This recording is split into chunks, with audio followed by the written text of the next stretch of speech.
Hi guys, welcome back to Casting Commons, the show where we talk and discuss Pauper. I am your host Peasdale, and you may notice my co-host has changed this week. We have the Mer Retriever himself, Kalikaiz.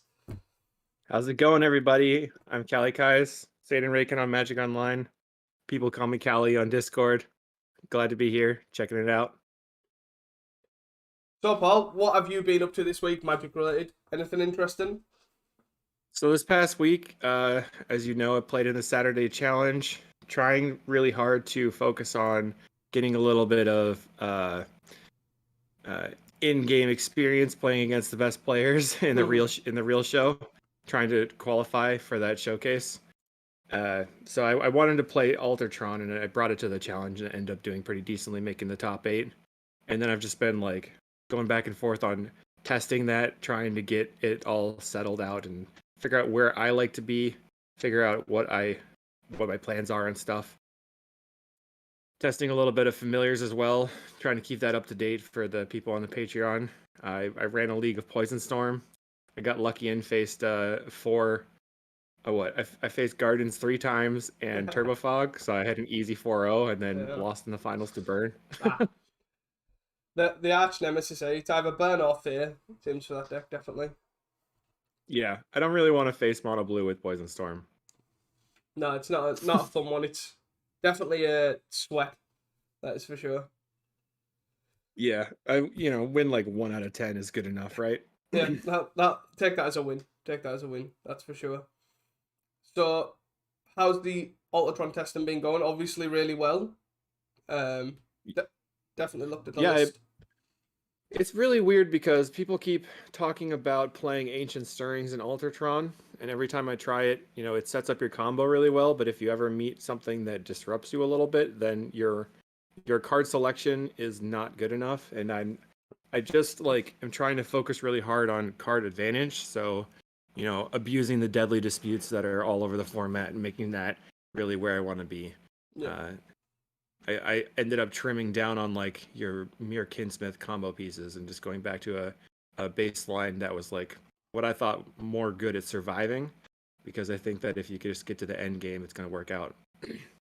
Yeah, I did notice that there was no Kinsmiths and cut down on baubles and things like that as well. I'd noticed that there was only the one bauble. Yeah, definitely. Right, yeah. In that deck specifically, for a while on Magic Online, I was playing no bauble and just Blood Fountain, and then as the combo piece, it was the Flame Fireweaver. Reckless Fireweaver or something. So it pings whenever an artifact enters the battlefield. So that's really good at actually pinging your opponent out with the combo where you're cycling, like doing a retriever for a retriever. Yeah. But we keep getting wrecked by mono blue fairies. And then the Fireweaver doesn't do anything really other than during the combo, so I ended up cutting it and trying to go back to the munitions, which adds the bauble back in, so that if they kill your munitions, you can bauble the munitions and then use your Blood Fountain loop to get back the bauble, to get back the munitions, and et cetera. Much easier in paper. Yeah, definitely. I do not envy you with all that clicking. You must have sore hands from that challenge. That is for sure. Well, it's not too bad. On Magic Online, you just kind of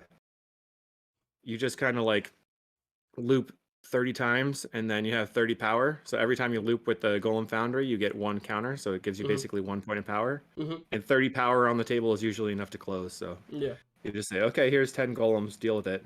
Yeah, a lot of decks can't seem to deal with that, anyways. Especially pretty much free that way. So yeah, you just kind of throw golems at the opponent and see what happens. Yeah, mostly good enough. Yeah. So yeah, I haven't really done much, but not really anything. I've just been trying to write things and get articles out of there. But more interestingly enough, should we dive into the challenges? Do you want to see what your thoughts are on those? Well, you got to promote your article that you put out about Poison Storm, right? Oh yeah, of course. True. To be fair, the article did come live a couple of days ago, and obviously I hit you up. Obviously, made sure that I'd done some testing, try to make sure, and had a few comments, and you steered me in the right direction with some things. That's for sure. And I had different perspective on others. But yeah, it was definitely it's an interesting article. I went through all the matchups that I'd experienced, all the different card choices, and a lot of it, to be fair, was, to be honest, mainly me watching your videos and also trying the list that I had seen. Right. But the list that you obviously, I want to say the stock list nowadays is, the full proliferate is definitely the way to go. And I think figuring out that last few slots, like that serrated arrows, mystical teachings, maybe even an extra land slot, is probably like, I would say, the floor in the deck now, and the sideboard plans. They're the two things. Yeah, it's like 99% done, and then you just figure out a sideboarding plan. Yeah, definitely. But it's pretty wild. That deck, I love that deck because you win by just drawing cards. Yeah. You don't do anything, you just win out of nowhere. Yeah, but I had a weird one where I think my opponent just didn't know what sideboard plan I was on against Terra. Showed you earlier, and basically he boarded in all sorts. He just obviously had so many dead cards.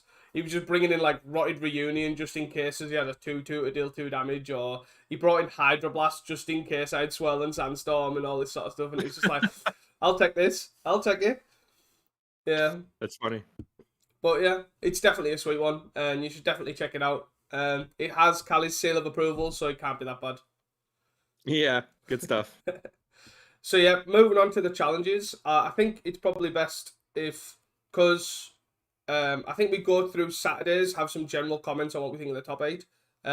Not too many, and then we'll go through the Sunday, couple of comments, and then I'd like to get your thought on obviously the meta as a whole, anything that you like, you don't like, what you think, all that sort of stuff. So I'd like to get a deep dive on your thoughts on it, if that's okay. Sounds good.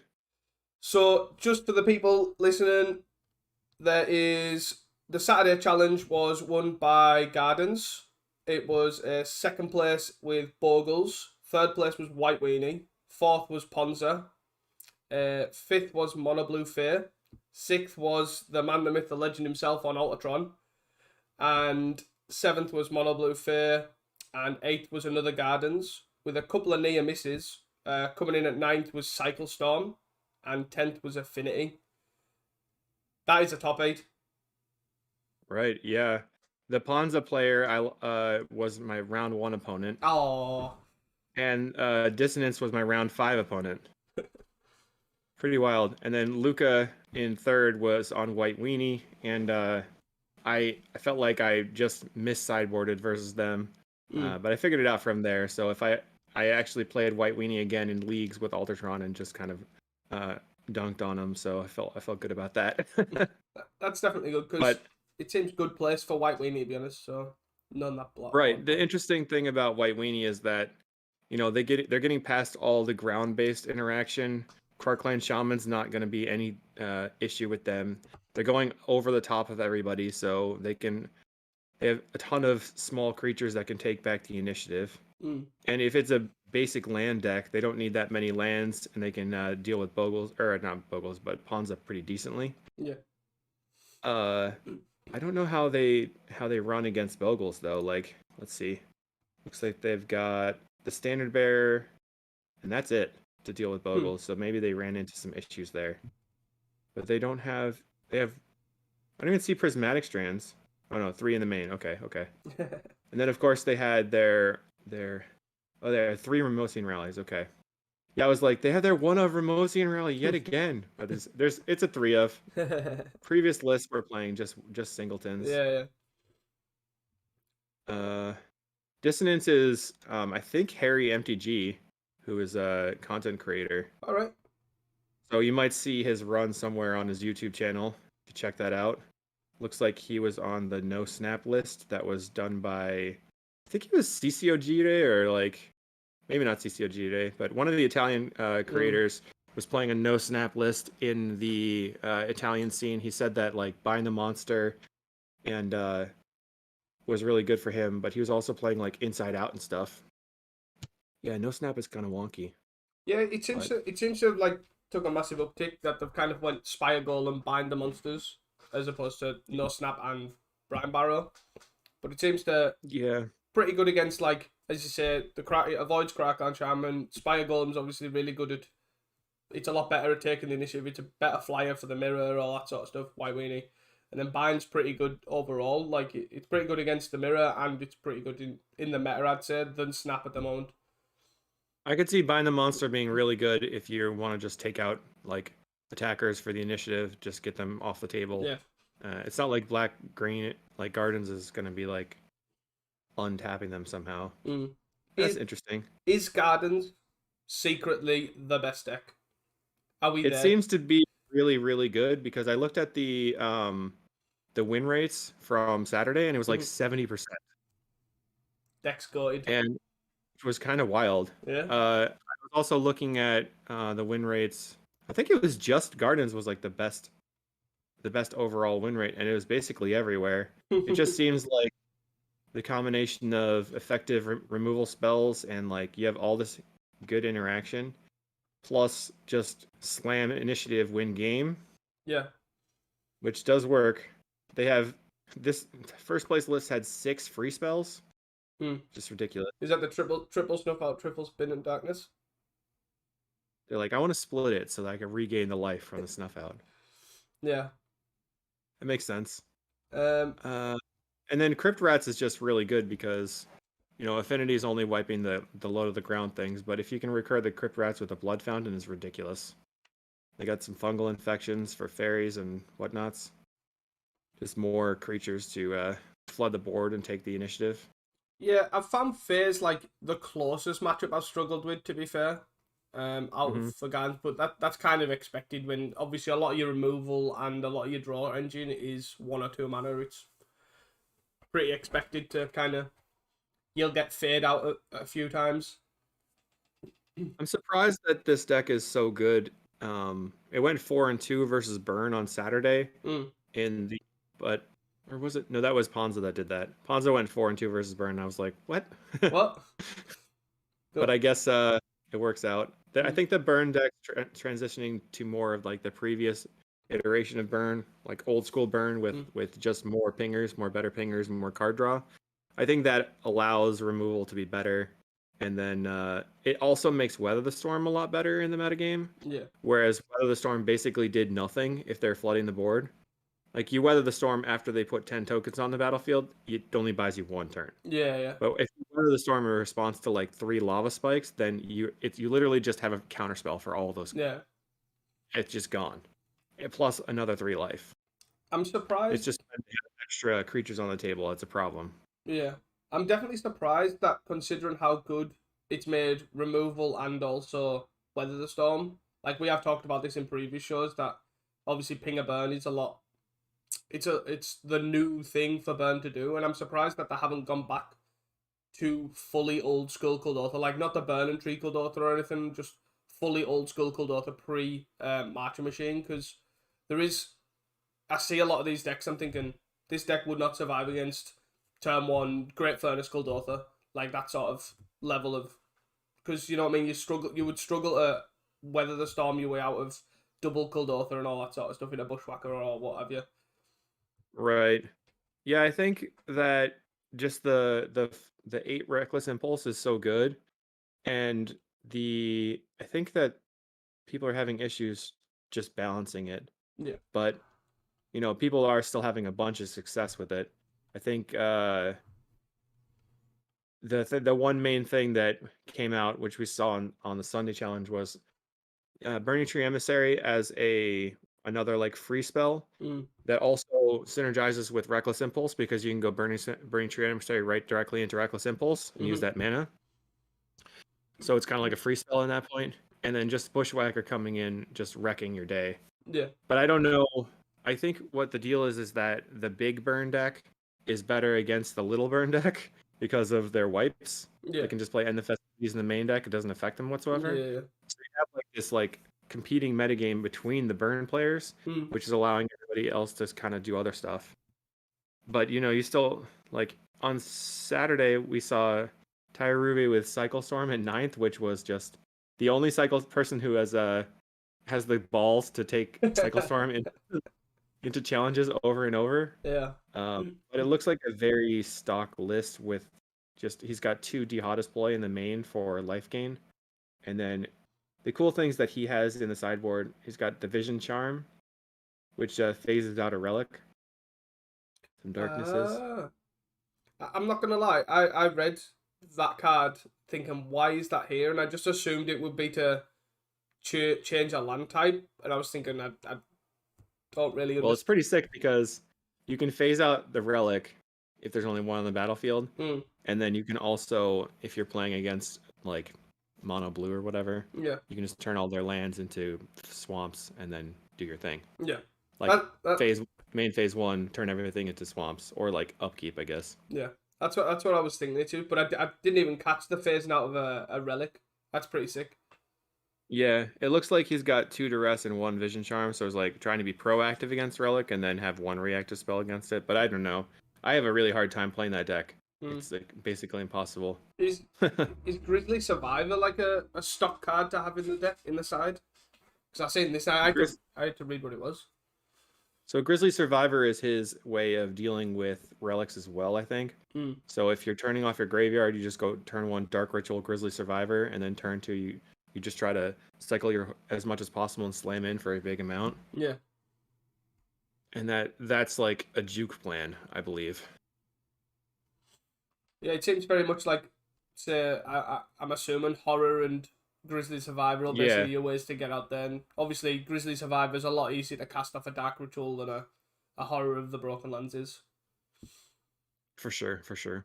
But definitely a sweet deck, and I'm impressed someone had the balls to play it in a challenge, because it's definitely a wild one. I think that Cycle Storm is going to just walk all over mid-range decks, but I don't know if it's going to be good enough against the black-green deck because they're playing Pajuka Box and 4 relics and Duress, like all this stuff together. Oh, they only have 2 relics and then 1. I played against USP dudes earlier this week, who is I always credited this black-green deck to him, and he was on 4 relics, Duress, a couple of bogs. It was just impossible. But he actually talked to me, and I asked him how he thought. I said, what do you feel about everybody playing your deck? And he said, I hate it. I don't want to play the mirror. But he actually said that he doesn't consider himself the innovator of the black-green deck. Oh, wow. He had the original idea for this like type of list, but he credits the other guy who first played green in it and added the initiative with kind of leveling up the deck. Yeah. So I thought that was interesting. He definitely is the. Maybe it's not USB dudes MBC. I don't know. Like, to be fair, the first time I picked up this deck was from USB dudes playing it in the challenge, I think, because he won it. He won our top 8 in the challenge with it, and it was like basically a mono black control deck with gardens as a draw engine, and he had some wacky numbers, like he had like 3 spell bombs or what have you, just to like tackle everything, and that was definitely I definitely was a big fan of that deck, and that's what started me getting onto the garden train for sure. But I think. Yeah, what's really interesting to me is that I don't see black-white anywhere on Saturday or Sunday. No. So it looks like everybody that was playing black-white has decided to play black-green instead. It's just a way better deck. Yeah. And it's got like so many free spells. And you're really like going on the really, really good draw engine of the Dispute and Reckoner's Bargain. Yeah. But it's just gone. It's completely gone. That is weird. Quite surprising, to be fair. But again, as you said, Gardens generally is the better deck. I think I would say Black-White is the better initiative deck, is how I would say it. Like, Goliath Paladins, obviously Ephemerates are really good at being like the better initiative deck. But then like having the tools to beat everything. Like, you don't have the draw engine, you're playing like Overseers and Spirit Companions and all that sort of stuff to just redraw things. You're not actually making like that much advantage like you do with Deadly Dispute and Garden and Caligan. Obviously, that's just so much better. I mean, maybe Black-White should just play 7 disputes too. So that is also a possibility. I've seen Kirby was a big one for playing that in Black-White as well. Like quite a while ago, he played like 3 or so Deadly Disputes, 3 or 4. It just seems to be the best draw engine in the format. Yeah, I don't really. Other than when you land Drifter Ephemerate, like that's the only thing that can compete. But you still have to resolve it. Yeah. definitely. Deadly Dispute is definitely the glue that's holding a lot of decks together. For sure. Absolutely. You Mainstay right now. do you have anything interesting you want to point out about Saturday's challenge? Well, I mean, we have one Simic Ponza player in 22nd. It seems to be that Ponza is just specifically for being able to play 12 land destruction spells. They're also playing 3 Hoodwink in the sideboard, so they're like really, really, really anti-bounce lands, I guess. Then Paulo Cabral in 26 with Poison Storm under a different username. The thing is, let's see. I had one other thing I wanted. Oh yeah, if we go back to the Popper Challenge on Saturday, you got Burn at 12.5% of the top 32, but you also have black green Burn, I think it was. Oh no, okay, all the burns are classified the same, even though there's the red green and the mono red. And then you have Ponza with 3.12% for Simic and 9.38% with the Gruul, so it's also 12.5%. So the top 2 decks in the format are Ponza and Burn, followed by Mono Blue and Bogles in the top 32. Kind of interesting. Yeah. I don't see any difference personally between Simic and Gruul as far as like meta share goes. No, I'm just really surprised that it's doing so well overall. Yeah, I think obviously with all these mid-rangey piles, like as you say, you've got gardens everywhere. You need something to be prepared for that, and then also have game against the other 2 decks. And I think. Well, I actually looked up the win rates, and Ponza did 4-2 versus Burn on Saturday, and was 2-2 versus Gardens. They were not. Wow. Not a winning strategy versus Gardens. And if it's not a winning strategy versus Gardens or things like White Weenie, I'm just not really sure what it's preying on. In round 1, I faced Las Vegas Chaos, and they simply just did not have the nuts, and then they lost. Yeah. Like, what are you gonna do? Yeah. There's a very specific way to win with Ponza. It's like turn 2 land destruction, turn 3 land destruction, initiative. Yeah. Cascade into initiative. That's how you win. You cascade into a Utopia Sprawl. I don't see why it's got such a big meta share. And on Saturday it was like 40% win rate. Yeah. There's always one person that high rolls though. Like if you got 15 people playing it, one person's gonna have a lucky day, I think. It is a deck that you can basically just high roll to an event, and all you have to do is go, as you said, Arbor Elf, Utopia Sprawl into land destruction, bottom party into kill you. That's all it takes. That one guy, and then people see it in the top 8 or top 16 or whatever and think, you know what, that is a good position deck. But I am surprised that it is only 2-2 against Gardens. Because I think on that day, yeah. On that day, that's quite interesting because obviously they've got a lot of Karoos that you can benefit off Ponzering. And you don't necessarily, I don't think, need to go turn 2. It's a deck that you don't have to go turn 2 land destruction. Do you know what I mean? It doesn't really matter if you do it turn 2, turn 3, turn 4. In my eyes. The thing is, I think having Snuff Out for the turn 1 elf plus duress, and then your own initiative. Plus you can use Deadly Dispute to ramp a little bit, and then when you get the initiative, you get some basics back. You have a lot of untapped lands. People were saying it's not that bad of a matchup for them. Yeah, it's just interesting. Yeah, but it seems the weirdest thing is that it seems to be preying specifically on Burn.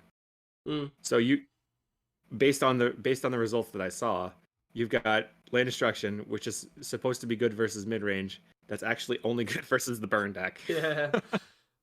But its meta is Burn versus Burn's the highest thing, so I guess it makes sense. Do you want to go to Saturday? Sunday, yeah. That is fine by me. Sunday, yeah. So going to the Sunday challenge, we had the first place was like a Boros Gates deck, which was Weber. Second place was another Gardens deck. Third place was a Shoal of Blue Black Terror. Fourth was Mono Red Kuldotha, but it was it was the Burn and Tree Kuldotha list. Fifth was Affinity. Sixth was another Ponza, Green Red Ponza. Seventh was another Gardens deck. Eighth sneaking in. It looks like fifth was actually Walls. Oh, was fifth Walls? Oh, sorry. Fifth was Walls. So then you've got 6th was Ponza, 7th was Gardens, 8th was Affinity. Is that right? It looks okay. So I don't.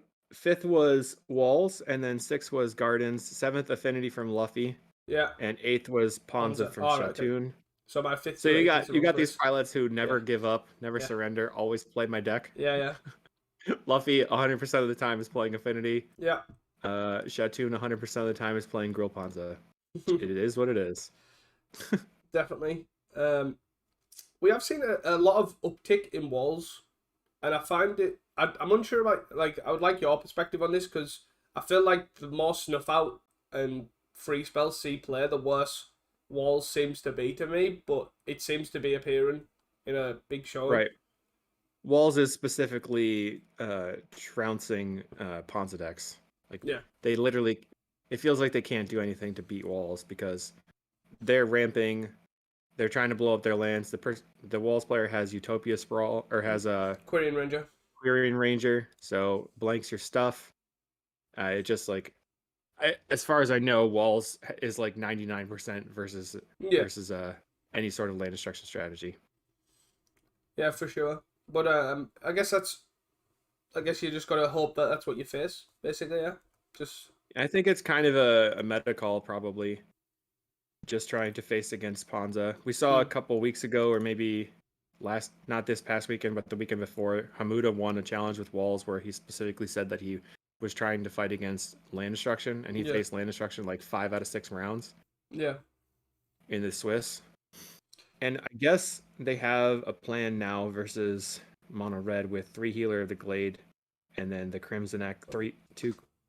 Crimson Acolytes. Yeah. So if they can survive the early barrage, they can just win against Mono Red, and even a Pulse Marasa. Yeah. So I guess it works out. I mean, I tried playing Mono Red a couple of times, and I did lose to Apis. So. But if you're gonna lose to any Walls guy, definitely he's the man, isn't he? Yeah. But on Sunday we also had another mid top 32 with Poison Storm again from Paulo, and then some more Walls, Arclint in Ephemerate Tron, the 29th.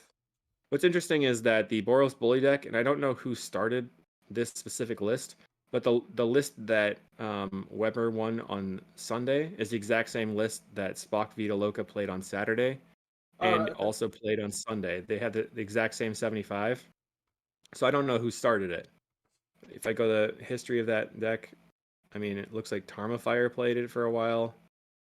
Trying to go back.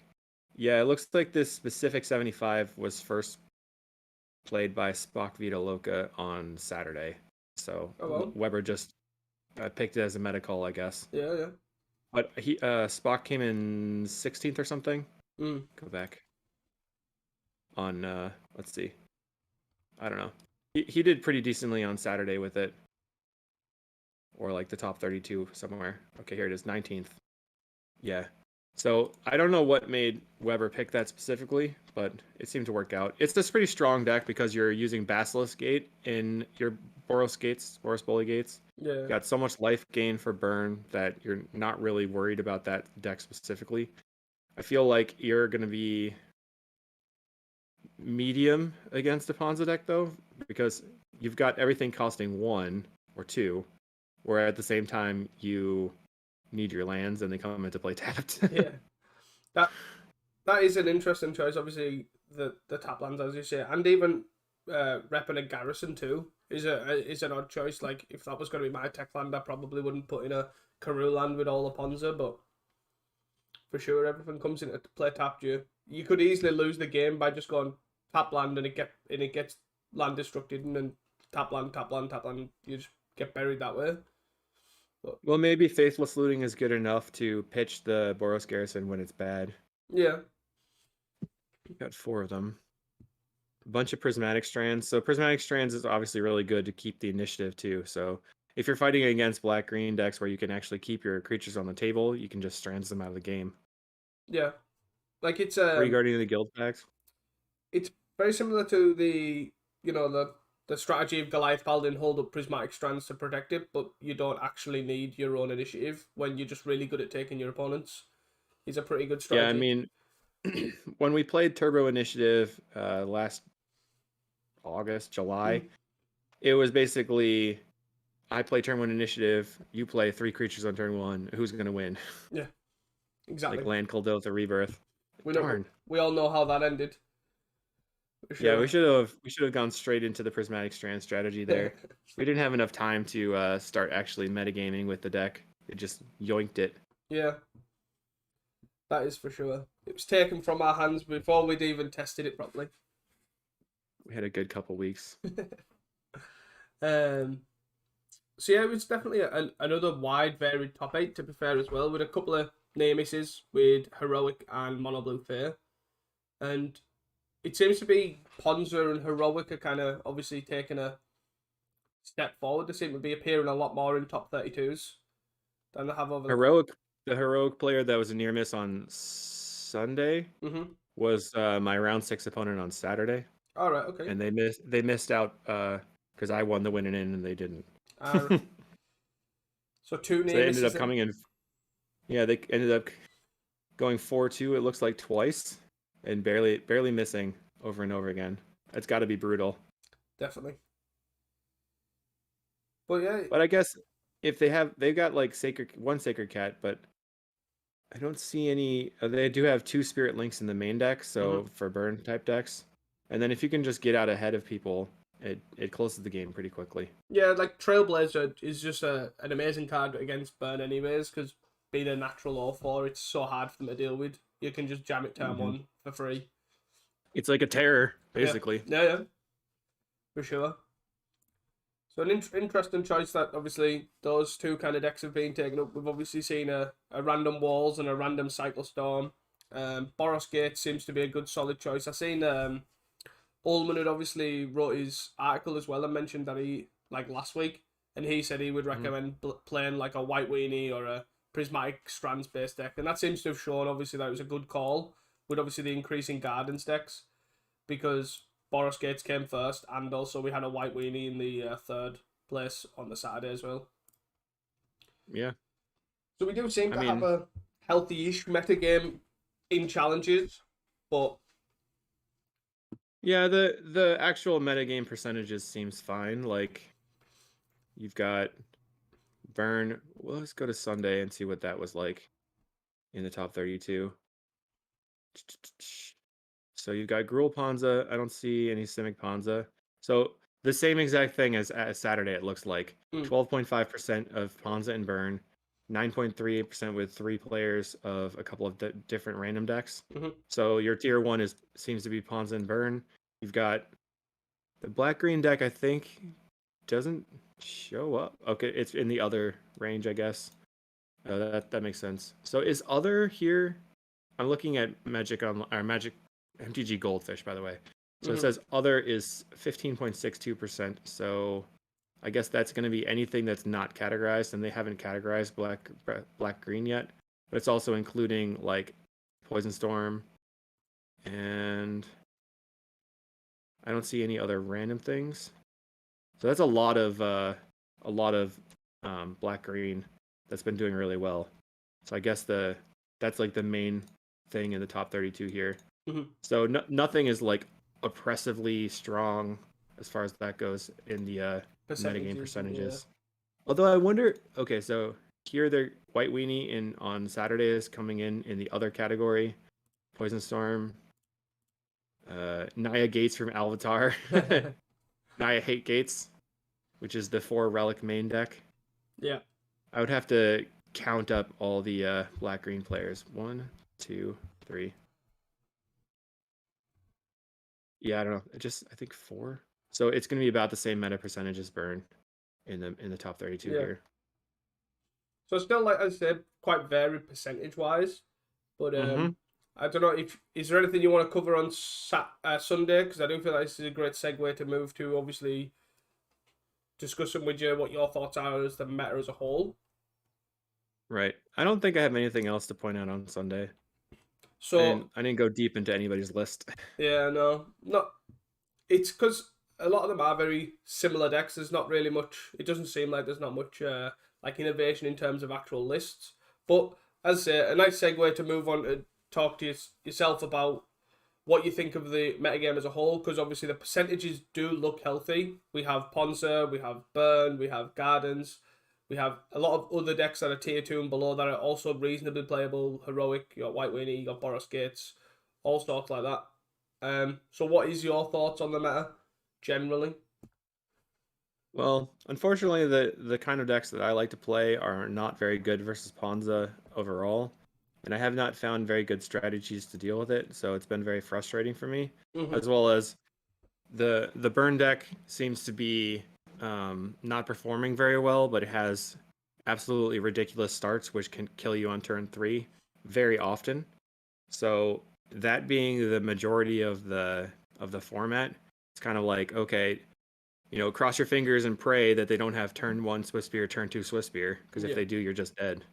I think like a metagame in Pauper where your lands are not very good and land destruction is one of the top decks is kind of like doesn't really jive well for me. But I understand like if the format panel is going to manage the format specifically on metashare, I guess that's the way that they're going to do it. Then there's really nothing to be done. I think like for me personally, I was hoping that the Pauper format panel would be trying to like steer the format around, but it seems like based on the past that they're not able to take the initiative to start pushing it in any given direction. So their main strategy appears to be like hands off as long as nothing's totally broken. But I kind of feel that their strategy of nerfing things has been not very effective. I mean, they nerfed Affinity like 4 times and it's still one of the top decks. They haven't nerfed Burn whatsoever. I think like the easiest things to do here to level things out if you were going to make a change would be to get rid of Bridges and Swift Spear and the initiative creatures, because those are just stupid. Yeah. The thing that I don't like specifically from my perspective is the initiative player is going to just do. It's like the Turbo Dirtle decks from the past. You just go kill your thing, play initiative, win game. If they didn't have the initiative, they'd have to rely on Monarch, or even if they didn't have the Monarch, they'd have to go like deeper on the Deadly Dispute Reckoner's Bargain stuff, and that might be a more interesting game to play. Yeah, for sure.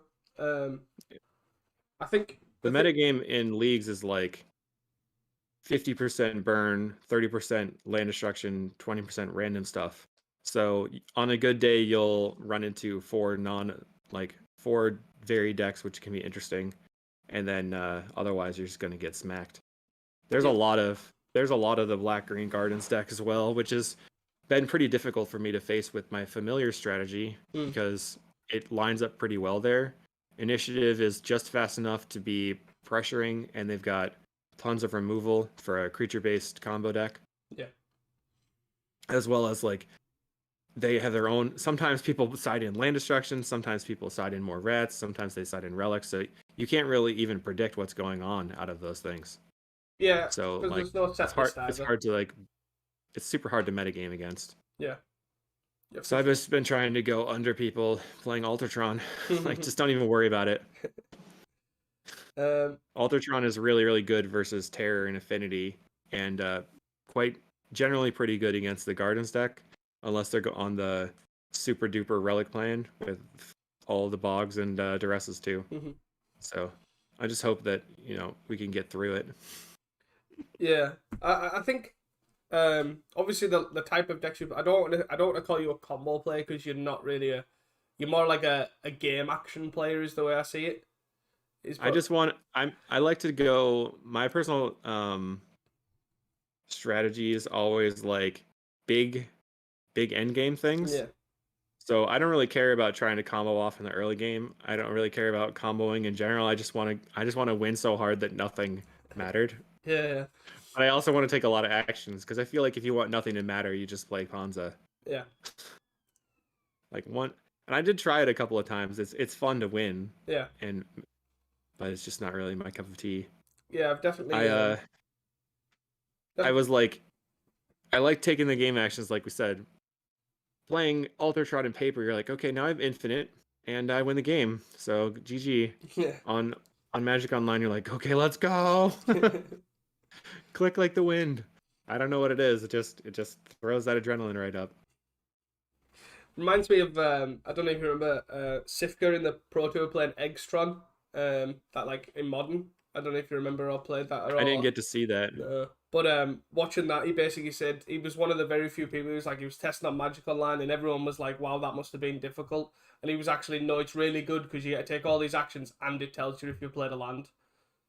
And it's like, and it just reminds me of that. You are the Sifka of Pauper. Let's call it that, because Yeah, I guess so. but I can definitely see the metagame not being to obviously his style, but it's also I do agree for people like yourself in terms of how much you play Pauper as well. Like you play leagues, you must go through I'd say about 2 to 3 leagues a day, if not at least I would say at least a league a day. Do you know what I mean? Especially on a work week. Yeah. Um, like you're playing an incredible amount of Pauper that these play patterns that you're going through are miserable. And don't get me wrong, I've definitely pre-Marcher Machine, I definitely felt that a lot. Like easily playing a league a day, like after work, you just grind, and it's just easy to just Swift Spear this or Colour, and it was just the play patterns just weren't fun. I can definitely understand where you're coming from, but as you say, the panel and also the approach of Bob is very hands off. It's I feel like you don't get that kind of they're trying to fix the format. They're just trying to not have it be broken. If that makes sense. Yep, I think that's their strategy. 100%. Which we can't do anything about. I don't think that's obviously their prerogative to take how we want. We can obviously only communicate and suggest how we want, and hopefully they take that on board, I guess. Right. I mean, I specifically brought up to a member of the panel that I thought that maybe the play patterns were not something that most people enjoy, and that maybe we could make a change. And the response was essentially, "You can leave if you want." So I left for not really. I didn't leave the format.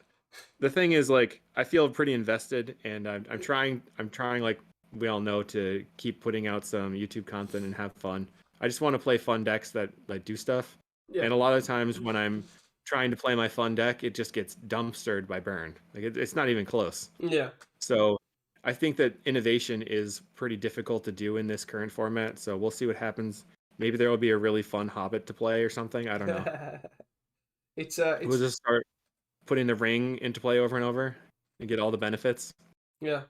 Hopefully, there's so far I think there's only like 2 or 3 things that tempt you or whatever with the ring so far, but we can still make I was it trying broken. to ignore the mechanic overall. I wanted to not learn about it. Yeah. I'm trying to branch out a little bit and play some other formats to get my bearings. How's And it? then maybe I'll expand my YouTube a little bit. I tried putting out a modern video a while back, and it just got like 3 views. So the algorithm, right? The algorithm's like, no, you're a Pauper person. So I'll have to start doing wonky decks. One of my favorite content creators a while ago was the guy who put out the Official Brand video Oh yeah, originally.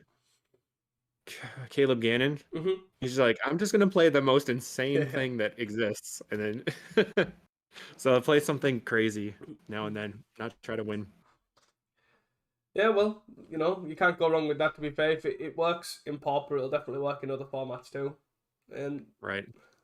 it's always So entertaining. I mean, the current format really really pushed me to where I am with my Altar Tron list.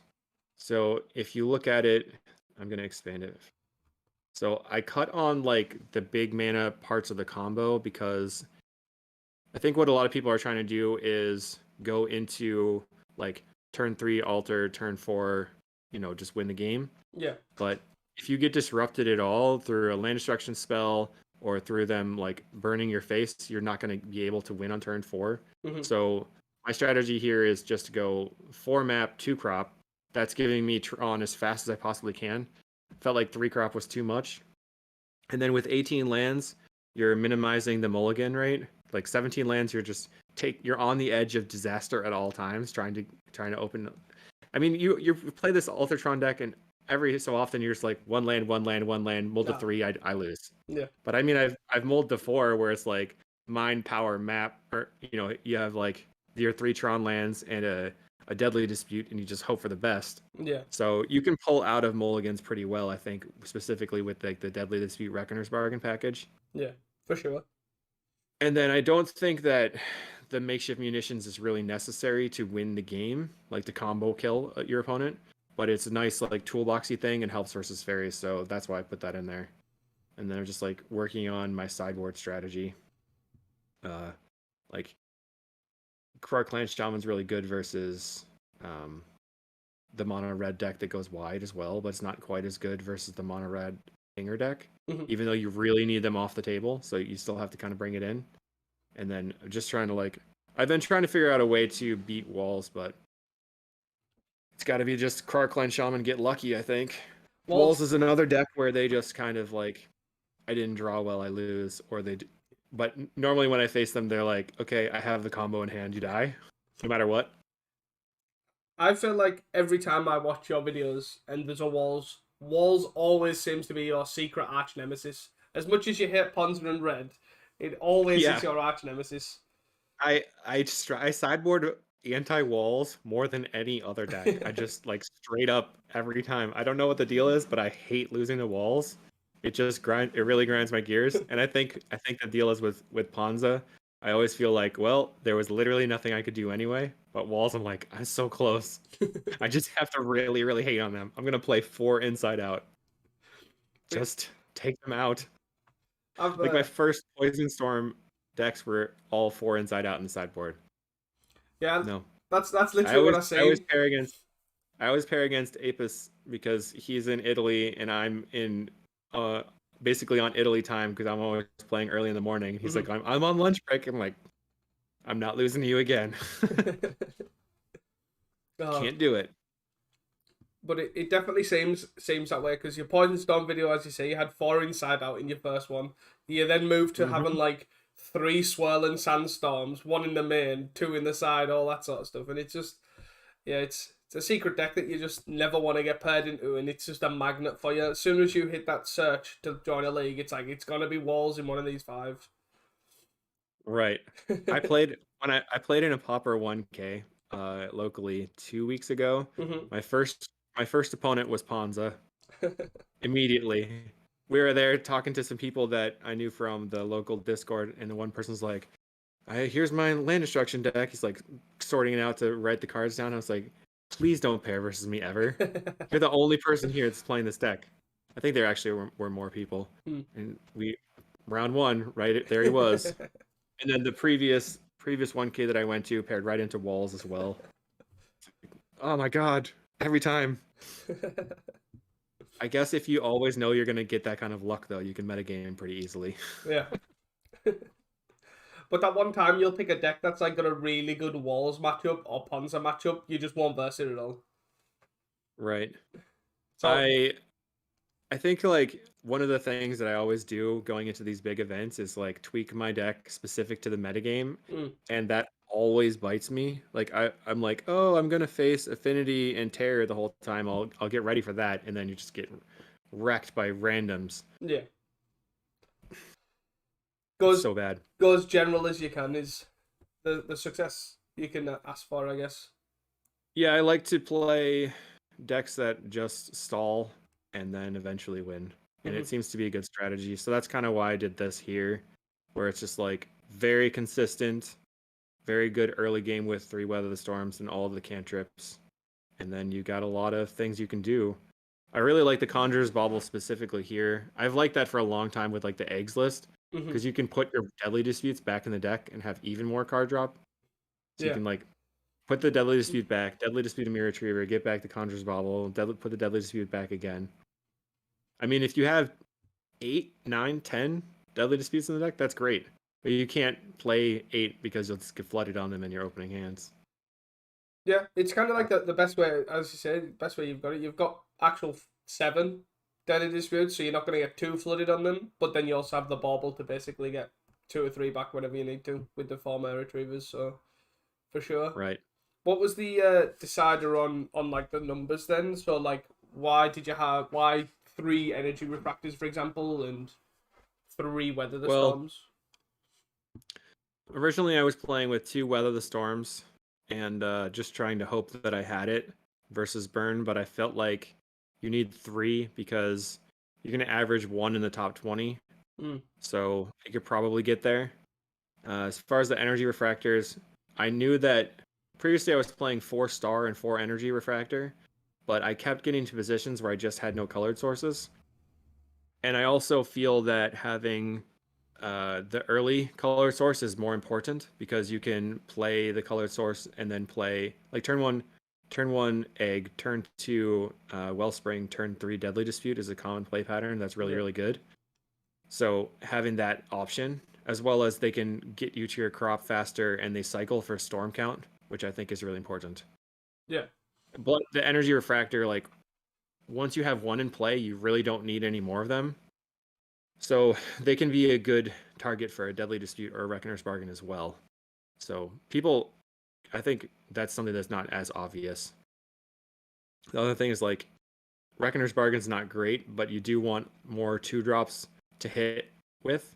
Mm-hmm. So having 3 energy refractor is good. I feel like if you had only 2, you would get to the point where you don't have enough of them so that you could actually execute your blood fountain loop, which is surprising how often it comes up. But as soon as you have the mirror retrievers online and infinite golems or whatever, you can sacrifice your mirror retriever to get back blood fountain.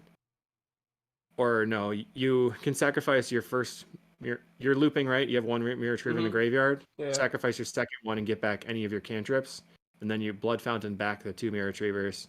So then you end up you just swapping like 2 and 2. Like on one side is the 2 mirror retrievers, and on the other side is your blood fountain and 1 cantrip thing. Yeah. And then you just go back and forth and draw your deck. Yeah. Plus, in paper, you can just go mirror retriever for blood fountain over and over if you have infinite mana to make infinite blood tokens, and then just discard and draw, rummage through your deck until you find your win condition. I find that is specifically important versus the meta right now, not to like actually find the win, because most of the time the golem foundries, like making 30 golems is enough. But if you're in a position where if you pass the turn you'll die, you have to like draw into your Weather the Storm so that you can close the game. Oh well, because I to be fair, I'm no expert on Altar Tron by any stretch, and I don't. As you say, you don't really come against it online because no one is trigger happy as you are. So there's. I don't think anybody wants to click as hard as much as I do, but Raptor 56 is the clicking master, I think. Oh, definitely. Overall, I've definitely seen some videos. He just doesn't like this deck. And I've seen some of his videos, and I'm wondering how have you managed to take only like 5 seconds on the amount you have clicked? I think I would have took about 45 seconds on what you have clicked in those 5. Oh, for me? For both of you are both absolutely rapid when it comes to. Obviously, you are the shortcut king. I've noticed king of shortcuts. So you want to be using. I take my hand and I put it on my ring fingers on the 2, which is my OK key, hotkey to OK, and then my middle fingers on 3, which is yes, and my index fingers on 4, which I hotkeyed to no.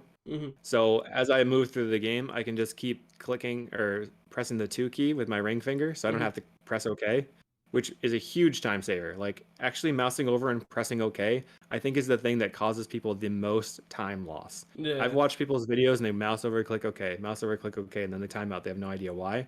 It's because you're not pressing the OK key.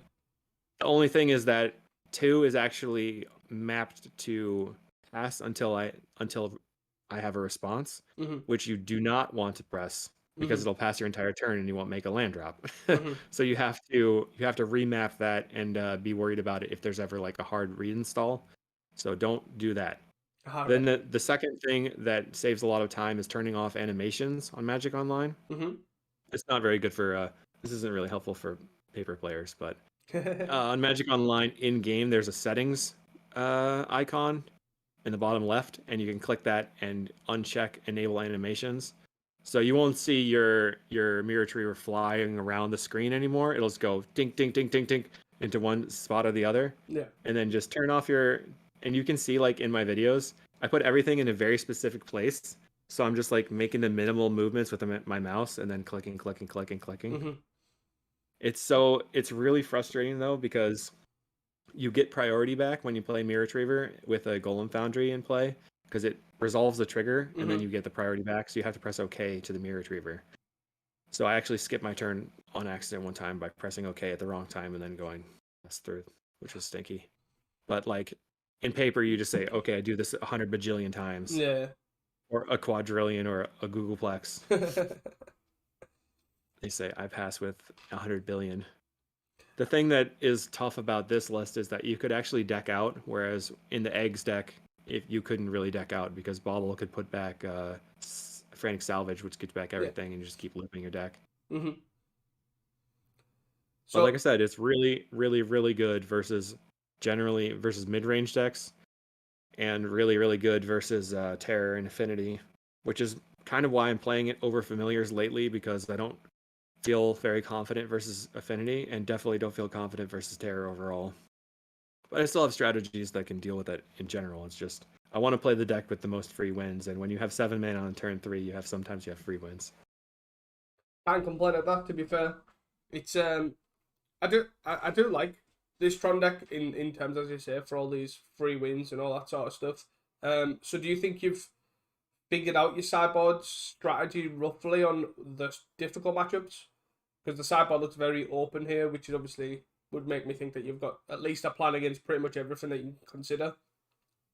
The main things that I'm considering in sideboarding are is basically how am I going to deal with burn? And we've got a Weather the Storm, Pulse of Marasa, 2 Fangor Marauders, and then 2 Krark-Clan Shamans there, as well as the Ancient Grudge, because they generally bring in Relic. So I'm basically taking out my combo pieces and bringing in all of my life gain and board wipes, and then I loop the board wipes with the Blood Fountain. All right. Okay. Which can also, and then eventually with this specific deck, after I've wiped the board a bunch of times and I have Fangor Marauder in play, I can either attack for 5 over and over because they have 0 life gain, or I can ping them out with makeshift munitions using my Tron mana. So for 3 mana, you shoot them with munitions, get back Retriever, play Retriever. So for every 3 mana, you have 1 damage on your opponent, which means you only need 2 Mirror Retrievers to really close, which is nice. You got 3 Nihil Spell Bombs for Terror and for any like flickery deck. And Ancient Grudge is kind of a catch-all for almost everybody's gonna be bringing in a relic. The Smash to Dust was like, if you think about the board wipes, like the cheapest board wipe is Krark, the most expensive board wipe that I have is Scatter, and then the 2 Smash to Dust are kind of like in the middle there, where they're good against tokens as a board wipe, they should be decent against walls as a destroy spell, and then it's theoretically good versus fairies, but I found it to be pretty bad versus fairies. So I don't really know what I want to do there. Like maybe one more Krark and one breath weapon or something. Sometimes it's hard to actually turn on Scattershot. So like breath weapon is also good against like elves and things like that. So maybe that would be the play. And then I'm taking a risk here with just 1 Serene Heart, because like that's not really very good against Bogles, but I have Conjurer's Bauble to loop it. And then the plan, again, is to be like Turbo Life Gain, eventually find Serene Heart, wipe the board with Krark-Clan Shaman, and start attacking. Yeah, because Krark-Clan Shaman, to be fair, does surprisingly a lot of work against Bogles anyways, so... Right. And then Serene Heart kind of fixes it if the board and in like Falcon or something. You know what I mean? Like he can't really answer or... Yeah, it's just that if they eventually find a life gain spell that gets them a huge guy that has life gain, it's going to be nearly impossible to take the time to loop enough on Magic Online to make enough golems to win the game. Whereas in paper, you could just say I make 100 bajillion golems, like I said, or infinite golems, and then if they can't deal with you, they can't attack you for lethal, you just attack them for lethal. There's definitely some stipulations about trying to win in Magic Online. You have to kind of like take into account, do I think I'm going to have enough time to do this? Yeah, for sure. But the Fangor Marauders are really brutal against Affinity too. And Affinity, since they're mostly a ground-based deck, they can't deal with your Golem Foundries. That's like kind of why I'm on 4 Golem Foundries, because it provides your mana engine, as well as provides just like a huge amount of pressure on your opponent and blockers. But like I lost against White Weenie in the top 8 because I didn't I didn't sideboard correctly. I should have probably brought in my Fenrir Marauders, and I didn't. And they ended up getting past my mini Weather the Storms and just slamming in. Mm-hmm. So again, as you say, with Magic Online being time constrained, like is boarding in Weather against this deck like an actual issue? So say if I was against you and I boarded in Weather the Storm, like on Magic Online, that's obviously a real, like I would say it's possibly a real strategy. It's not a great one, obviously, because it's a bit feel bad, I think, but it is a strategy to do. And what are Yeah. your thoughts on that being an actual thing compared to obviously paper? It's just not it's not a thing. You wouldn't bring it in. Well, let's say if I were in Magic Online, and or if you're in paper and you loop infinite times, right, and Mm-hmm. then you pass the turn, they end step Weather the Storm. That still gives them 3 more turns. Mm-hmm. So it does buy you a turn in paper regardless to Yeah. try to get into your next thing. It's super hard to deal with a big Weather the Storm on Magic Online. So if you're expecting your opponent to have Weather the Storm, you gotta like kind of take it slow and not combo a ton. Mm-hmm. Most of the times that you're gonna just go straight for the 30 golems are not versus like green X decks anyway. Yeah. And it doesn't seem like Gardens is bringing in Weather the Storm versus me. They're generally bringing in Relic, Duress, and things like Artifact Hate or something. Mm-hmm. So, Which is obviously totally fine. It was just a question because I've seen people bring in Weather against this deck on Magic Online, so I was just curious on how much of a real issue that is for you. Because obviously it's not. well, the biggest problem is like if you're against Turbo Fog and you're just looping and looping and looping, and then they Weather the Storm, and you just can't ever win the game because with one Golem Foundry, you have to do 3 loops for a 3/3. So every loop gives you a point of power. With 2, every 3 loops gives you 6. So it just kind of goes exponential, or not, I guess maybe that's exponential. I don't know. Whatever. But with 3 Golem Foundries is the most efficient way of like creating power because every time you loop a Mirror Retriever, you get 3 power. But at that point, it lags so much because there's so many triggers. Like Magic Online has a problem with triggers specifically, and that gives you a lot of issues. But if you're versus a deck like Turbo Fog where they're trying to Weather the Storm you just like take it slow, build up over a period of time, and then get there. Okay. Or like try to force their hand, make them tap out, go for more golems. And then usually they'll just bring in Nile Spellbomb against that deck to kind of stop them from getting their loop online. And you can like spellbomb them out. It's kind of annoying. But most of the decks in the metagame are not going to be weathering you. Okay. I ran into one person that was playing Poison Storm, where I knew they had Weather the Storm in hand, but I brought in Ancient Grudge and Smash to Dust. They only had an island and a prism, so I smashed their prism and then went off and killed them. Yeah. It's definitely something you have to play around. But as far as the timing thing goes, it's unfortunate, but Magic Online has decided that to make public that there's nothing wrong with trying to time your opponent. There's no rules against it. The only rule is tapping and untapping a land, because that is something that changes the priority, and like that's, I guess, not supposed to be done. But you can, if you want to just be like casting random stuff to do nothing to try to eat the clock, they don't appear to have any issue with doing that. So you have to take your life into your own hands if you're going to play a deck that has a lot of clicks. Unfortunately, I mean, like, I'm not timing out that much, and most of the times my games go long is because my opponent is taking a long time and trying to time me out. Yeah. It's like, I'm gonna win. Don't do it. Yeah, one thing people need to realise when versing you Raptor, all these really rapid clickers, is this isn't happening. You're not going to time me out. So, I think in leagues, I think people need to value their time a little bit better. But who knows? Maybe they get enough equity overall. I think people also really don't like facing combo decks, and they don't like having no real options to win. So they take whatever they can. Yeah. And everyone's using their own time, right? So if you want to use your 25 minutes to do nothing, that's fine, I guess. Yeah, for sure. is there anything else you would like to point out on the Altar Tron deck that you came sixth with? I don't think so. I think we covered pretty much everything. I used to play. Oh, I guess over in the mana base, I'm definitely always playing 2 swamps. I just like the snow-covered swamps for the pixel lands because they're sweet. But you don't have to play snow-covered swamps because it doesn't make any difference. The singleton polluted mire is really good to get with the maps. You can, if you have extra mana, or if you have Conjurer's Bauble and nothing to do, and you have a map in play, you can bauble back the polluted mire and then map for the mire and cycle it. So map for mire is 5 mana to draw a card essentially. But if you have infinite mana, you can start bobbling back the mire and then sacrificing the Mirror Retriever for the bauble to bobble back the mire again over and over. So you can like use your extra Mirror Retrievers to try to draw into something.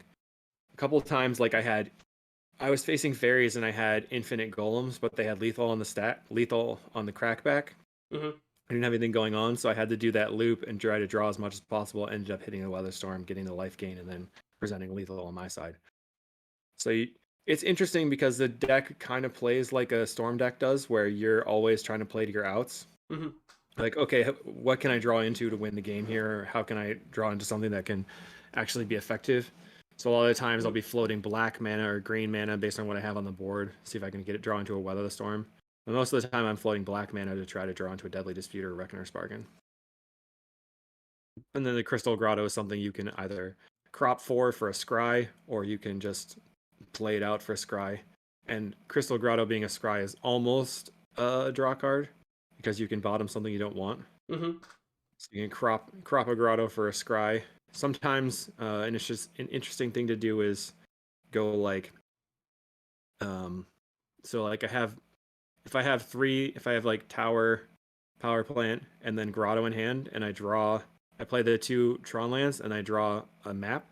You can play map with one of your Tron lands, and then play your grotto with the trigger on the stack, sacrifice the map for your Tron mana, and then resolve the scry trigger. So you gotta kind of think about that. So that way you get your mana plus you get the value from the scry trigger. Whereas if you always auto yield to it, sometimes you'll miss on that. So you can also, like with Krark-Clan Shaman, you can sacrifice your board and then Deadly Dispute it. Or sacrifice your board and then shoot somebody with it with the makeshift munitions. Yeah, a common trick that happens in Affinity a lot for sure. That happens a lot there as well. The other thing is, if you have 2 Mirror Retrievers in play and nothing in the graveyard, if you block with both and they both die at the same time, they can return each other. But you can't return both of them together if you have Krark-Clan Shaman, because you have to sacrifice them each individually. Unless you sacrifice a different artifact and kill them both at the same time, which you can get them both back. Then there's like a slow loop where if you have Altar and Foundry in play, you can sacrifice Mirror Retriever to get back Blood Fountain, and then play Blood Fountain for Retriever over and over to kind of get some counters on your Golem Foundry and some blood tokens and stuff. The one thing I tested a couple times putting in the mana base was a Takashia's Dig Site over the Crystal Grotto, but that doesn't seem to be as useful as trying to be more consistent in the early game. Is that the Surveil land? Yeah, which feels great when you have it in play, because it just, like, having Surveil every turn is really big. But it's not something I'm not entirely sure about overall. Oh, interesting. There's definitely like So what made you like? What makes you go through these testing processes of obviously like Dig Site and things like that? And what makes you decide if it's better or not? I know that sounds, because when it comes to Dig Site and Crystal Grotto, I don't want to say they're pretty similar, but there can be in certain circumstances, to the point that what makes you decide that that's overall better or worse. A lot of it just experience in game. Like if I go turn 1 Dig Site, that's terrible. If I go turn 1 Grotto, that's really good. Dig Site's really good in the late game, and I found it pretty decent in a list with Ancient Stirrings, because Ancient Stirrings isn't as much card advantage. So you're using it there. But it's usually when I'm doing testing, it's a lot of spamming games and then trying to reevaluate from there, and just tighten things up that way. Try to figure out what you want to fight against. So I think the early game is the important thing for Tron. So I have to focus on the early game. For sure. Anything else you would like to cover? Because obviously we've covered a lot with the deck. You I happy? think with the Altar Tron, we're good. But if you want to find out any more information, you can always check out my videos, or I have sideboard guides and primers on my Patreon, which is Yeah. patreon.com/Kalikaiz. I will for the YouTube video. I will definitely post them in the description. I All still right. don't know how it works for Spotify and all those sort of things. I don't know if you can link those. There's supposed to be like a details, the show notes. Yeah, show notes. Yeah. So I just want to cover one thing, I guess, before we close up, if that's okay.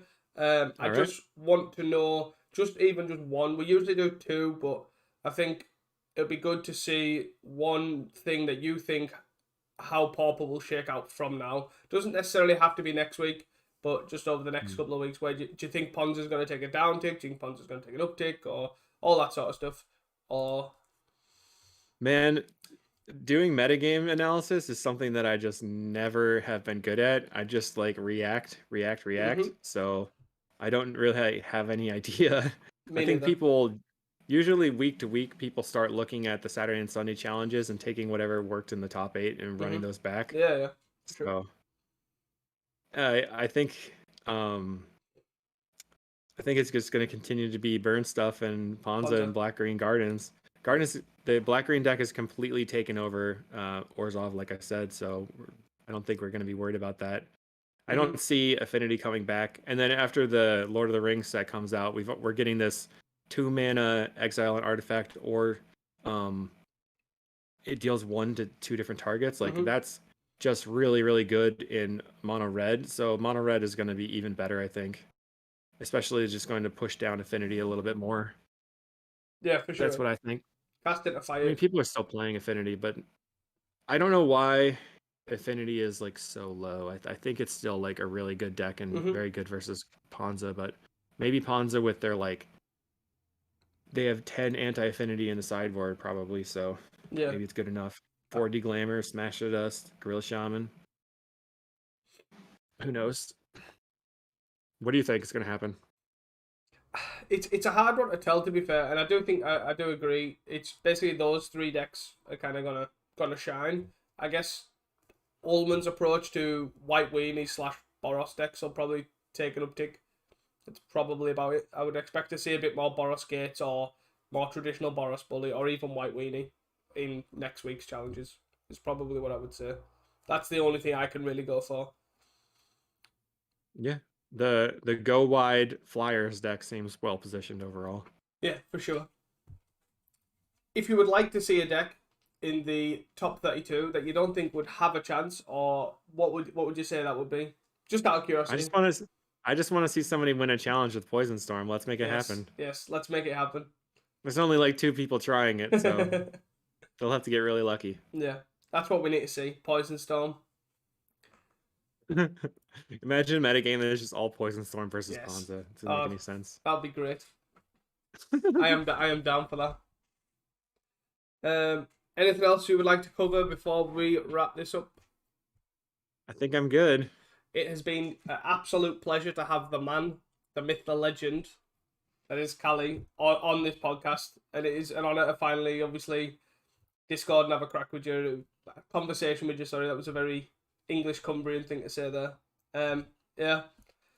So it's been Thanks honestly for having me.